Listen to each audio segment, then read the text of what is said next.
there seems to be a little confusion with DNI Gabbard was down in Atlanta last week for the Fulton County search. Originally, this office said that she was not part of the investigation. She put in a letter to Congress that President Trump directed her to do so.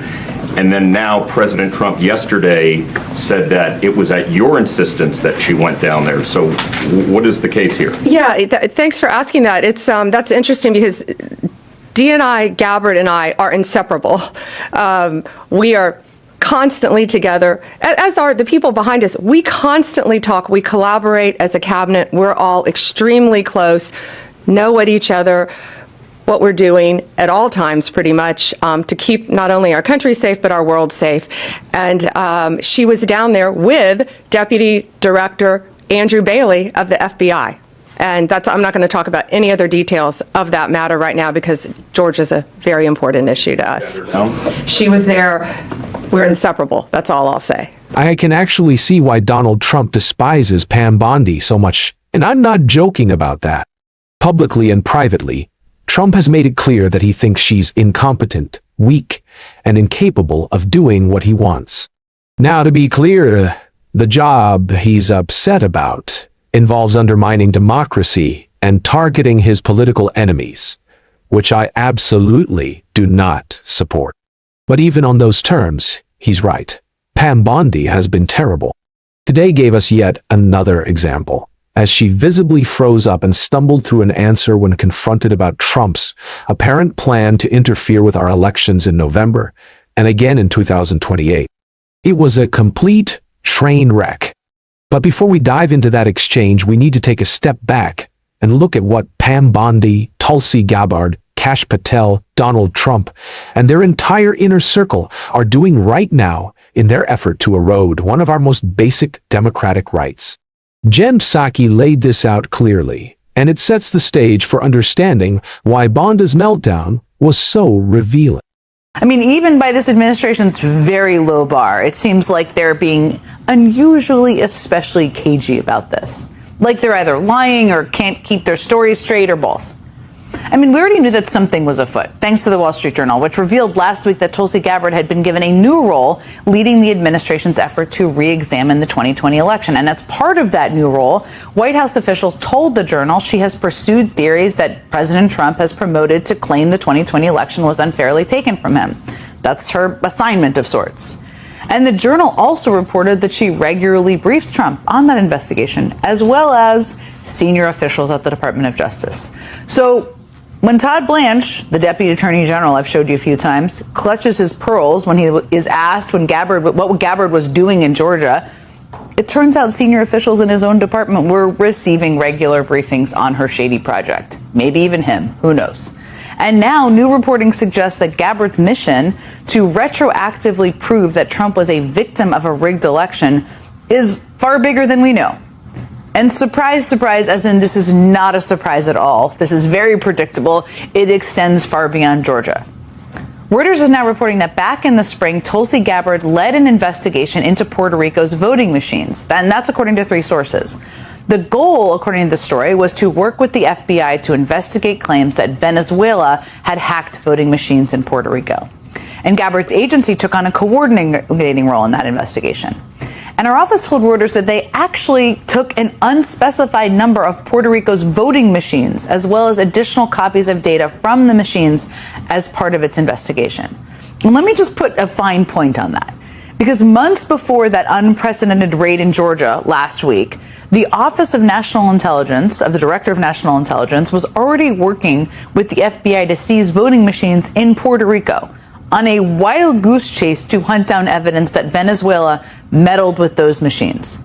Now, 3 sources familiar with these events told Reuters the probe did not produce any clear evidence of Venezuelan interference in the Puerto Rico's elections. Shocker. Of course it didn't. And Gabbard's office, despite confirming the existence of this investigation, denied that it has actually anything to do with Venezuela. They claim that this was all about searching for vulnerabilities in the island's electronic voting systems. That's what they say. But I just want to dig into that baseless allegation about Venezuelan vote rigging for a moment, because we already know that Trump himself has been absolutely fixated on this idea. I don't like sounding like Donald Trump because he's made this same claim. But in this case, it happens to be accurate, and they're not even hiding it anymore. As Chris Hayes puts it, this is the return of the coup crew. Trump clearly believes that undermining elections is the only path he has to hold on to power, not just to win random races, but to protect his razor-thin House majority. After legal challenges failed in places like Texas, Indiana, and Kansas, he seems to have concluded that attacking the integrity of elections is his only remaining strategy. That's why Steve Bannon, someone Trump has been publicly celebrating again, openly suggested sending ICE to polling locations. If you needed proof they're not interested in fair elections, that should be it. This is why Democratic leadership needs to be treating this like an emergency right now and actively preparing a response, because Trump's intentions are becoming impossible to ignore. You could see that clearly when Pam Bondi was pressed about Tulsi Gabbard's role, and Trump's claim that he knew nothing about it.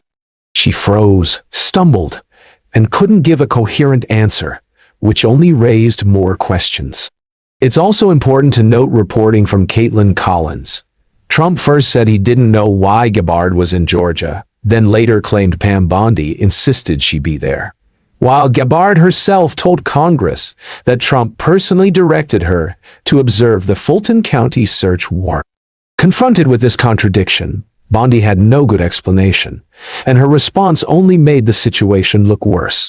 There seems to be a little confusion with DNI Gabbard was down in Atlanta last week for the Fulton County search. Originally, this office said that she was not part of the investigation. She put in a letter to Congress that President Trump directed her to do so. And then now President Trump yesterday said that it was at your insistence that she went down there. So what is the case here? Yeah, thanks for asking that. It's that's interesting because DNI Gabbard and I are inseparable. We are constantly together, as are the people behind us. We constantly talk. We collaborate as a cabinet. We're all extremely close, know what each other, what we're doing at all times pretty much to keep not only our country safe, but our world safe. And she was down there with Deputy Director Andrew Bailey of the FBI. And I'm not going to talk about any other details of that matter right now because Georgia's a very important issue to us. She was there. We're inseparable. That's all I'll say. She was visibly uncomfortable. You could tell she had no idea how to respond. I've talked about this before, but one thing Trump used to have going for him was his ability to keep MAGA on message.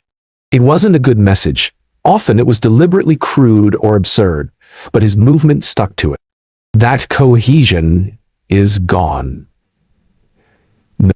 Trump is scattered, erratic, and surrounded by people trying to steer him in different directions, whether it's Vance, Rubio, Stephen Miller, or Steve Bannon. Because of that, Trump is constantly contradicting himself, and his own team can't keep up. Pam Bondi certainly couldn't. In fact, Bondi might be more nervous than anyone right now. Remember that recent report warning that Tulsi Gabbard was considered a risk in sensitive rooms, especially during discussions about Venezuela, because officials feared she might leak information or even act as a foreign asset. Yet, Trump still keeps her in his administration, which is alarming in itself. Gabbard, clearly eager to regain Trump's favor, rushed down to Fulton County to assist Kash Patel, likely hoping to secure her position. Meanwhile, Pam Bondi has been such a liability that Trump won't even let her handle major press events anymore, including the chaotic rollout of the partially redacted Epstein files. Instead, Todd Blanche has been front and center, because Bondi can't be trusted to speak without causing a disaster. Every time she's asked a simple question, she panics and falls apart. She's trapped between telling the truth and pleasing Trump. And since she doesn't know what he actually wants in the moment, she ends up saying nothing at all. That's why her responses sound like, we're interchangeable. I don't know. Please stop asking. She has no answer because she's desperately trying to guess what Trump wants on the fly, all while this administration is visibly unraveling. And as disturbing CNN's reporting makes clear, Tulsi Gabbard is right at the center of that chaos. Members of Congress's Gang of Eight have finally reviewed a top-secret whistleblower complaint against Director of National Intelligence Tulsi Gabbard. And this comes after the Wall Street Journal reported about its existence earlier this week, that a U.S. intelligence official had filed this complaint 8 months ago. CNN national security correspondent Natasha Bertrand is with us now on this story. What are you learning about this complaint? This is becoming a real saga here, and it all dates back to May of 2025 when a whistleblower within the intelligence community brought a concern to the Inspector General for the intelligence community and essentially made two chief allegations. The first was that this whistleblower, had seen a highly classified intelligence report and found out that its dissemination had been severely restricted, and this whistleblower alleged that that was for political purposes. The second allegation this whistleblower made was that an intel agency lawyer, unspecified intel agency lawyer, actually failed to report a potential crime to the Justice Department. Now, it's unclear if those two things are related, but those were the bulk of the allegations that they made in this complaint. And it's unclear if they related directly to the Director of National Intelligence, Tulsi Gabbard, but that is essentially what the allegations were. Now, this intel report at the center of these allegations is so highly classified that the Inspector General for the intelligence community told Congress in a letter on Monday that it is the most sensitive report that they have received as part of an urgent concern complaint, a whistleblower complaint, really to date, so ever. So that is the level of classification we are dealing with when it comes to this intelligence report. And that has been at the center of the wrangling over how Congress is able to see this report. Because while the Inspector General for the IC concluded last year that one part of that complaint was not credible, the part about the dissemination being restricted for political purposes, the other part about a potential crime not being reported to DOJ, that might be credible. They just don't know. Regardless, the whistleblower has the right under the law to provide their complaint to Congress. That is where there have been serious issues. There has been a delay, and the lawyer for the whistleblower actually told CNN yesterday that they believe that it is because the White House has gotten involved with exerting some kind of executive privilege over the complaint. Here's a bit of what he said. They're also flagging executive privilege concerns. And for me, executive privilege concerns means that this somehow involves the White House. In fact, I do know that before the urgent concern was filed by my client with the intelligence community IG, Tulsi Gabbard had taken the underlying intelligence at issue and gone to the White House and disclosed it to Susie Wiles. The question that I have is, why and what happened there? At this point, I think it's fair to say that our information is not safe, and that should deeply concern all of us, especially given how much data this administration collects on everyday Americans. That's a frightening reality, and it deserves far more scrutiny than it's getting. We're going to keep digging into it right here on this channel. If you want to support that work, make sure you subscribe. Hit the like button, and if you made it to the end of this video, drop a blue heart in the comments. Stay engaged, stay informed, and don't let anyone silence you. I'll see you next time.